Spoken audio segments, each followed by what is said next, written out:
The Pythagorean philosopher Plato hinted enigmatically that there was a golden key that unified all of the mysteries of the universe. It is this golden key that we will return to time and again throughout our exploration. The golden key is the intelligence of the Logos, the source of the primordial Om. One could say that it is the mind of God. With our limited senses, we are observing only the outer manifestation of the hidden mechanics of self-similarity. The source of this divine symmetry is the greatest mystery of our existence. Many of history's monumental thinkers, such as Pythagoras, Kepler, Leonardo da Vinci, Tesla, and Einstein, have come to the threshold of the mystery. Einstein said, "The most beautiful thing we can experience is the mysterious. It is the source of all true art and science. He to whom this emotion is a stranger, who can no longer pause to wonder and stand wrapped in awe, is as good as dead. His eyes are closed." We are in the position of a little child entering a huge library filled with books in many different languages. The child knows someone must have written those books. It does not know how. It does not understand the languages in which they are written. The child dimly suspects a mysterious order in the arrangement of the books, but doesn't know what it is. That, it seems to me, is the attitude of even the most intelligent human being toward God. We see a universe marvelously arranged and obeying certain laws. Our limited minds cannot grasp the mysterious force that moves the constellations. Every scientist who looks deeply into the universe, and every mystic who looks deeply within the self, eventually comes face to face with the same thing. The primordial spiral.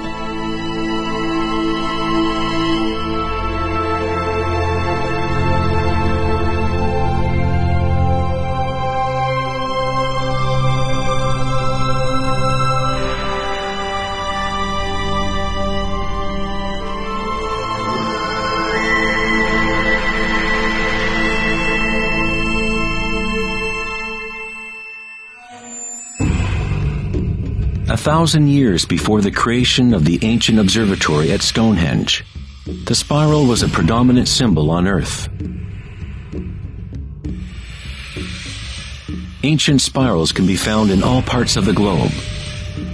Thousands of ancient spirals such as these can be found all over Europe, North America and New Mexico, Utah, Australia, China, Russia, virtually every indigenous culture on Earth.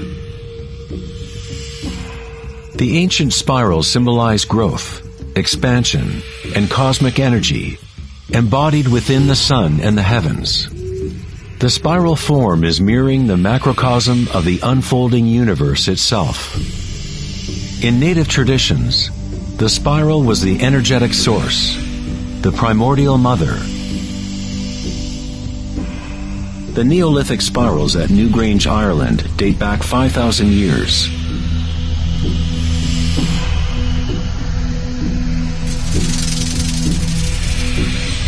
They are 500 years older than the Great Pyramid of Giza, and they are just as enigmatic to modern observers.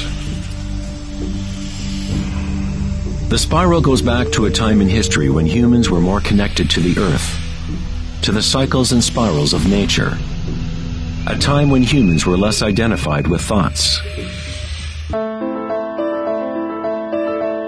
The spiral is what we perceive to be the torque of the universe. Prana, or creative force, swirls akasha into a continuum of solid forms. Found at all levels between the macrocosm and the microcosm, from spiral galaxies to weather systems, to the water in your bathtub, to your DNA,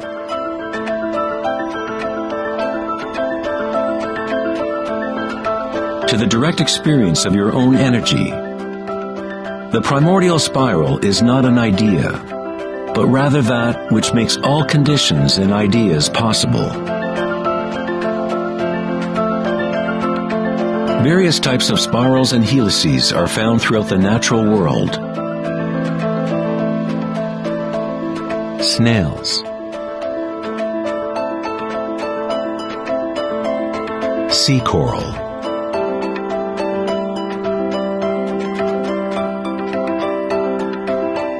spider webs,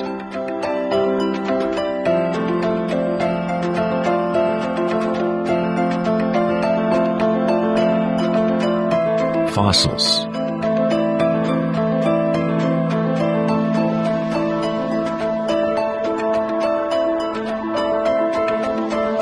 seahorses' tails,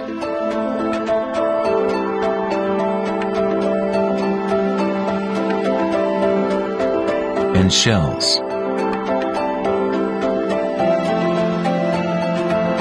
Many spirals appearing in nature are observable as logarithmic spirals, or growth spirals. As you move out from the center, the spiral sections get exponentially larger. Like Indra's net of jewels, logarithmic spirals are self-similar, or holographic, such that the characteristics of every part are reflected in the whole. 2,400 years ago in ancient Greece, Plato considered continuous geometric proportion to be the most profound cosmic bond. The golden ratio, or divine proportion, was nature's greatest secret. The golden ratio can be expressed as the ratio of A plus B to A is the same as the ratio of A to B. To Plato, the world's soul binds together into one harmonic resonance. The same pentagonal pattern that exists in a starfish or in a slice of okra can be seen in the path of the planet Venus, traced in the night sky over an 8-year period.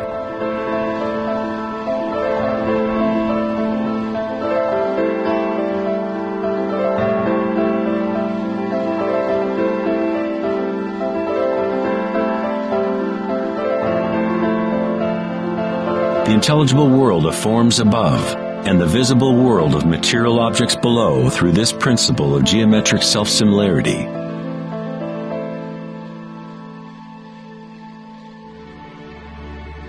From the self-similar spiral patterns of the Romanesco broccoli to the arms of galaxies, logarithmic spirals are a ubiquitous and archetypal pattern.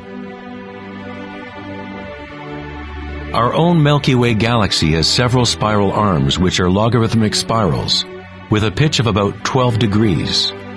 The greater the pitch of the spiral, the tighter the turns. When you observe a plant growing in time-lapse video, you witness it dancing with the spiral of life.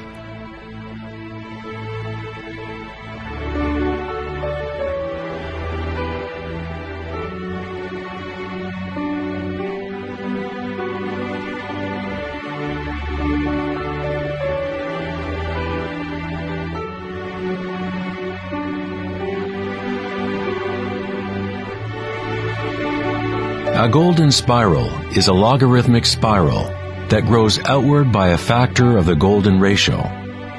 The golden ratio is a special mathematical relationship that pops up over and over in nature. The pattern that is observable follows what is called the Fibonacci series, or Fibonacci sequence. The Fibonacci series unfolds such that each number is the sum of the previous two numbers. The German mathematician and astronomer Kepler discovered that self-similar spiral patterns are observable in the way leaves are arranged on stems of plants, or in the floret and petal arrangements of flowers. Leonardo da Vinci observed that the spacing of leaves was often in spiral patterns. These patterns are called phyllotaxis patterns, or leaf arrangement patterns.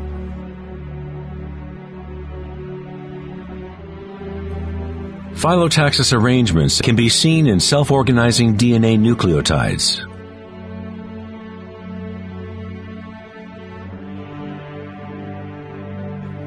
And in everything from the family trees of reproducing rabbits to pine cones, cacti, to snowflakes, and in simple organisms such as diatoms.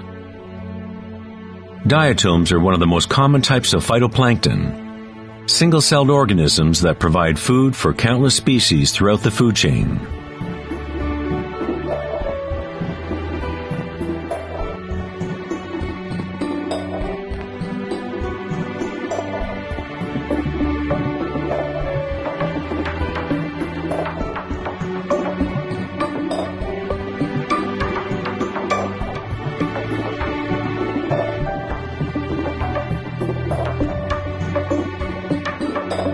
How much math do you need to know to be a sunflower or a bee?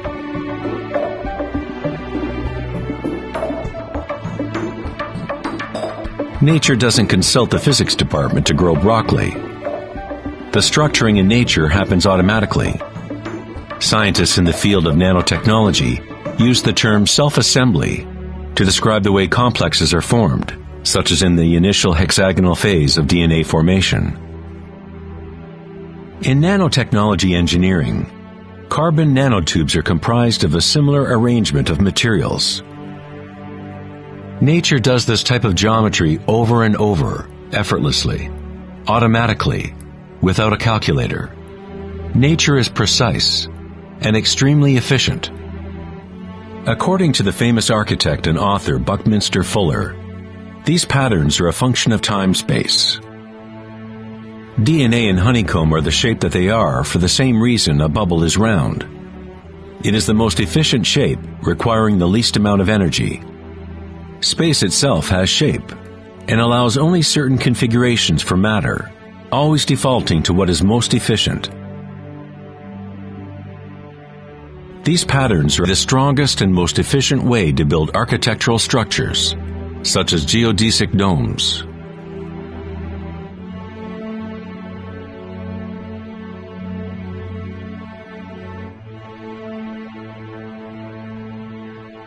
Logarithmic spiral patterns allow plants maximum exposure to insects for pollination, maximum exposure to sunlight and rain, and allow them to efficiently spiral water towards their roots. Birds of prey use the logarithmic spiral pattern to stalk their next meal. Flying in a spiral is the most efficient way to hunt.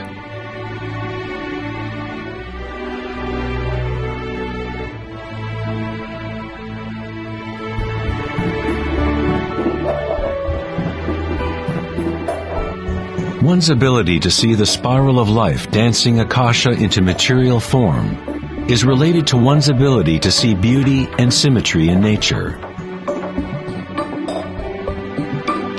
Poet William Blake said, "The vegetative universe opens like a flower from the earth's center, in which is eternity. It expands from stars to the mundane shell, and there it meets eternity again, both within and without."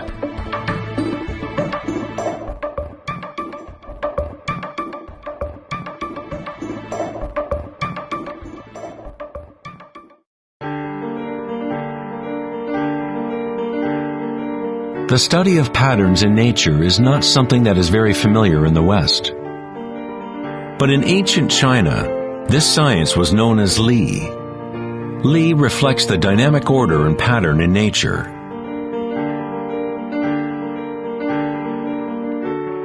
But it is not pattern thought of as something static, frozen, or unchanging, like a mosaic. It is dynamic pattern as embodied in all living things.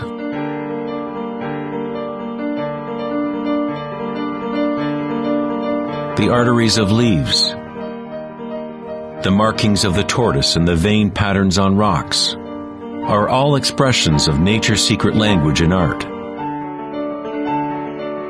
The labyrinth is one of many Li patterns. It is found in coral structures. mushrooms like the morel, cabbages, and in the human brain. The cellular pattern is another common form in nature. There are a myriad of different cellular structures, but all have a similar orderliness defined by their purpose and function.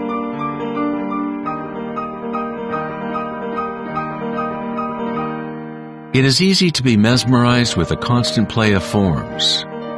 But what is most interesting is that certain archetypal forms seem to be woven into the fabric of nature at all.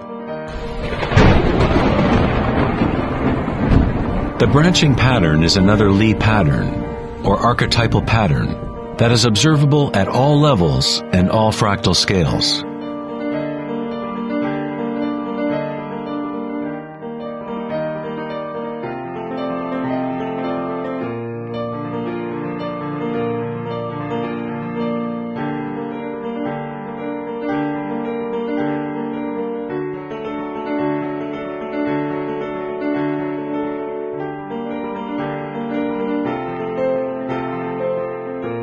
Take, for example, this incredible image of a supercomputer simulation, known as the Millennium Run, showing the distribution of dark matter in the local universe. It was created by the Max Planck Society in Germany. Dark matter is essentially what we previously thought of as empty space. It is like an invisible nervous system that runs throughout the universe.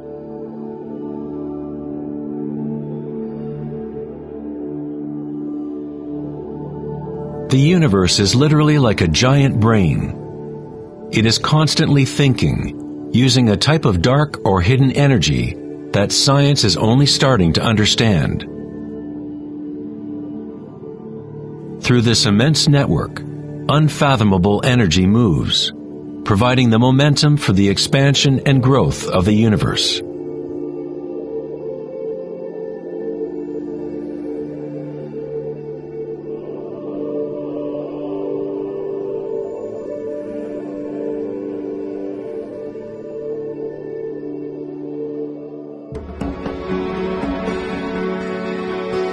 Nature creates branching patterns automatically when we set up the right conditions.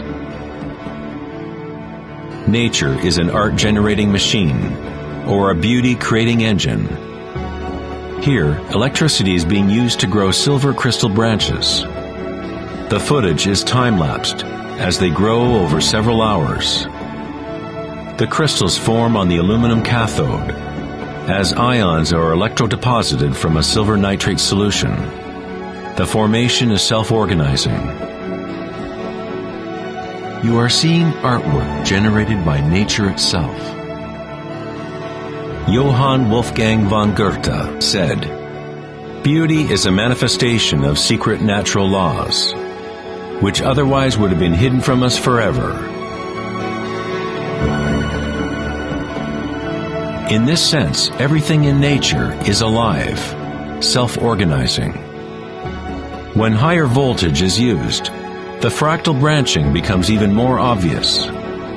This is happening in real time.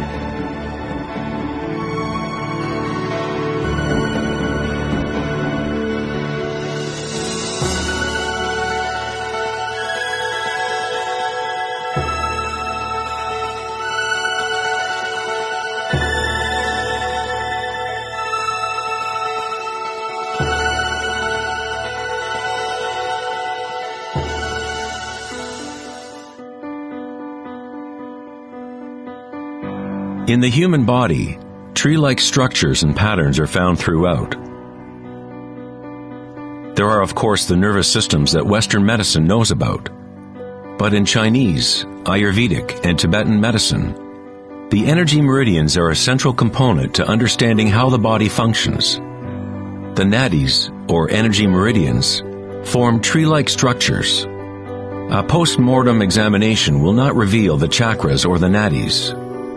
But that does not mean they do not exist. You need to refine your tool that you use to look. You must first learn to quiet your own mind. Only then you will observe these things first within yourself. In electrical theory, the less resistance in a wire, the more easily it can carry energy. When you cultivate equanimity through meditation, it creates a state of non-resistance in your body. Prana, or chi, or inner energy, is simply your inner aliveness. What you feel when you bring your consciousness within the body. The subtle wires within your body that carry prana, the nadis, become able to move more and more pranic energy through the chakras. Your wiring becomes stronger as you use it, as you allow energy to flow. Wherever consciousness is placed, chi or energy will begin to flow and physical connections blossom. Within the brain and nervous system, physical wiring patterns become established by repetition. By continually placing your attention within and lowering resistance to the sensations you are experiencing, you increase your energetic capacity.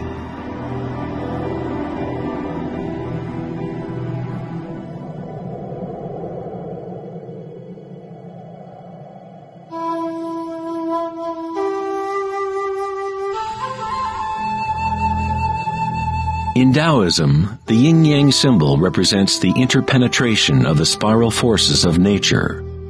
The yin-yang is not two and not one. The ancient concept of the hara is represented by a yin-yang, or spiral swirl. It is the power center located in the belly below the navel. Hara means literally sea or ocean of energy. In China, the hara is called the lower dantian. In many forms of Asian martial arts, the warrior with strong hara is said to be unstoppable. In the samurai tradition, one form of ritual suicide, or seppuku, was harakiri, was often mispronounced as harikiri. It means to impale one's hara, thereby cutting off one's chi or energy channel.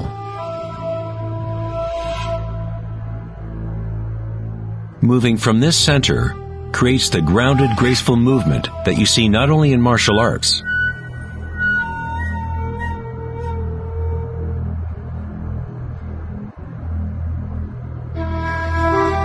but in great golfers, belly dancers,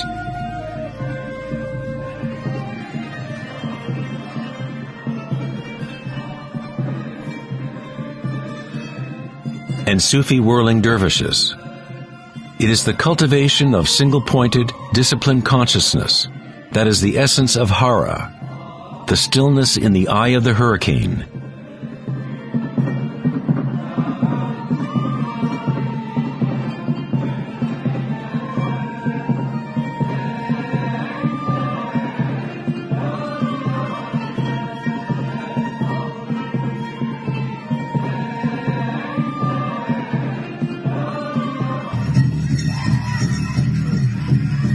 It is the gut instinct in connection to one's energy source.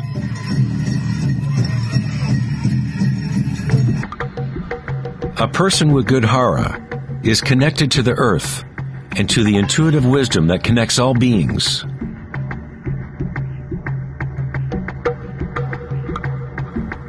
To think with your belly, hara dakanganase, is to tap into your inner wisdom.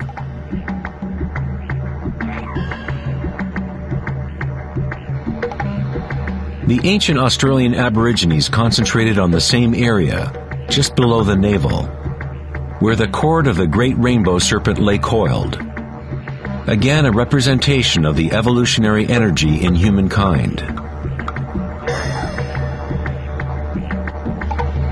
It is no accident that it is in the hara where new life begins.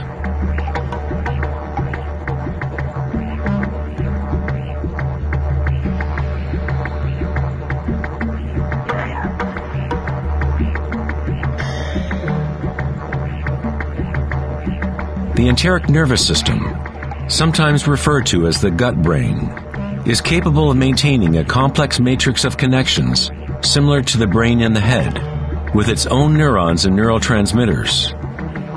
It can act autonomously, that is, with its own intelligence. You could say that the gut brain is a fractal version of the head brain, or perhaps the head brain is a fractal version of the gut brain. A healthy bear has strong hara. When a bear knows where to forage for herbs, it follows the movement of qi through its senses, centered in the hara or belly. This is the bear's connection to the dream lodge, the place in native traditions where all knowledge comes from, to the spiral of life.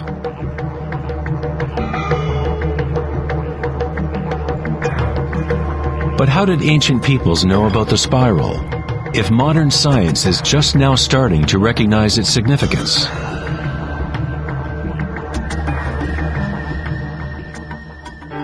Ask the bees, for they have not forgotten how to love. Bees have a special connection to the source, as part of a symbiotic system, helping beauty and diversity to flourish. They are a bridge between the macrocosm and the microcosm. There is one heart that connects all, a hive mind, if you will. Like an open brain, the hive sends out its dreams into the world to be manifested.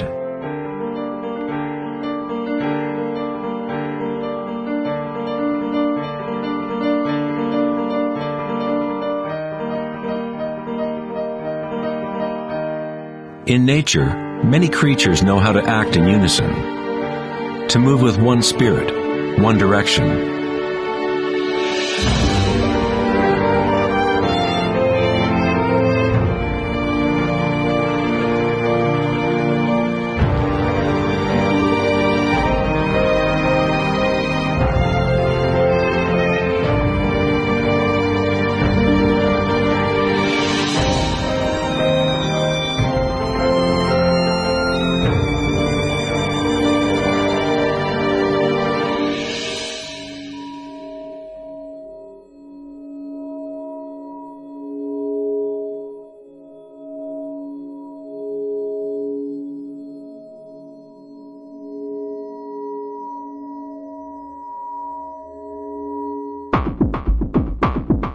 But not all benefit the other species around them. For example, the locust will devour everything in its path.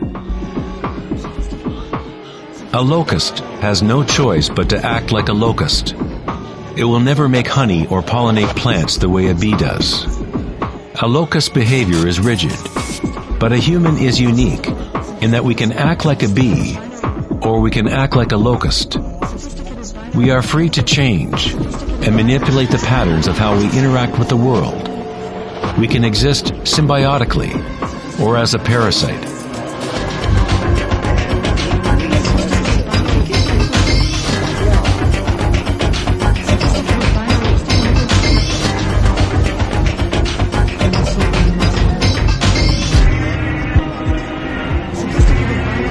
Today, humans try to understand the spiral with the rational mind.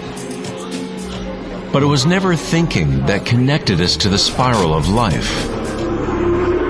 What's in there? We have always been connected.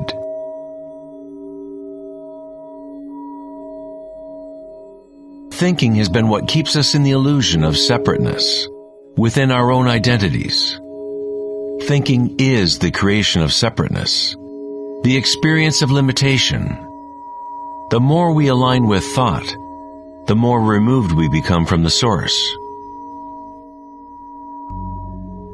Ancient cultures that were less thought-oriented aligned themselves with the spiral in a more direct and personal way than we do today. In ancient India, Kundalini is a representation of one's inner energy, which moves in snake-like or helix-like pattern up the spine.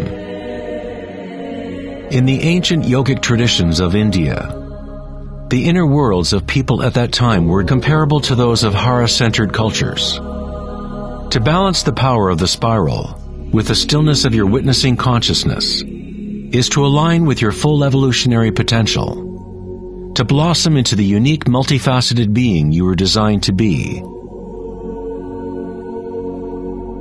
Ida, the feminine or moon channel, is connected to the right brain, and Pingala, the masculine or sun channel, connected to the left brain.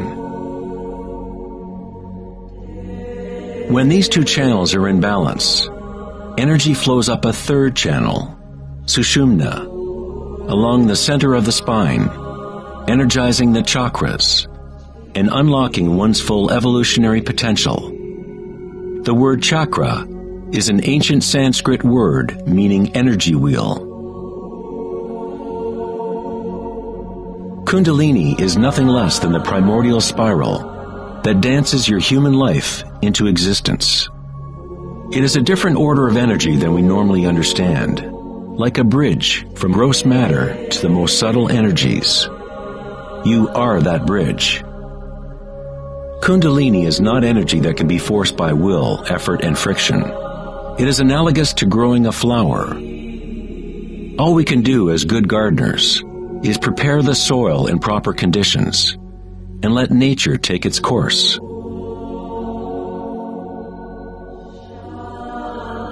If you force a flower to open prematurely, you will destroy it. It grows with its own intelligence, with its own self-organizing direction. The egoic mind, which fixates on the outer world, is what keeps you from experiencing your true inner vibratory nature. When consciousness is turned within, it becomes like the sun's rays, and the lotus within begins to grow. As Kundalini awakens within oneself, one begins to see the signature of the spiral in all things, in all patterns within and without. This spiral is the link between our inner worlds and our outer worlds.